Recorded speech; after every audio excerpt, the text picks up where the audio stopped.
আপার কাকাবলা ইউনিয়নে বানভাসী মানুষের মাঝে ত্রাণ সামগ্রী বিতরণ করা হয়েছে।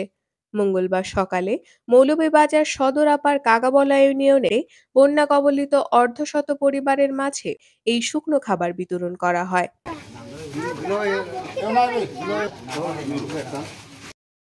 খাবার বিতরণী অনুষ্ঠানটি সাবেক ইউপি সদস্য আব্দুল আহাদের সঞ্চালনায় শুরু করা হয়।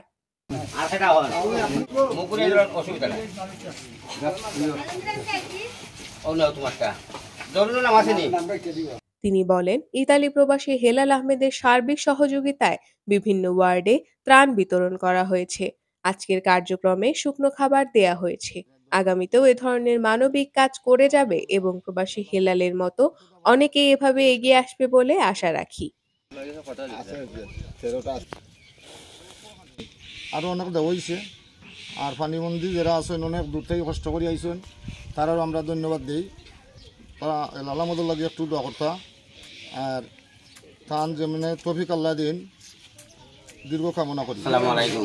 আজকে যে বিতরণ করা হয়েছে আমাদের এলাকার যারা খাওয়ার যোগ্য এর এগুলো খাইছে।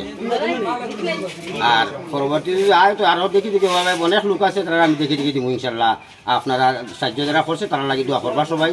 আমরা কইছি তারা আমরা দোয়া করবো ইনশাল্লাহ। তারা এই বিষয়ে ইতালি প্রবাসী হেলাল আহমেদ বলেন, আমার ব্যক্তিগত পক্ষ থেকে এই ত্রাণ সামগ্রী বিতরণ করা হয়েছে।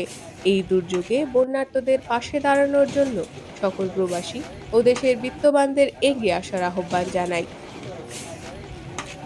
জানা যায়, এখন পর্যন্ত ইউনিয়নের বিভিন্ন বন্যা কবলিত পরিবারের মাঝে এই খাদ্য সামগ্রী পৌঁছে দেয়া হয়েছে।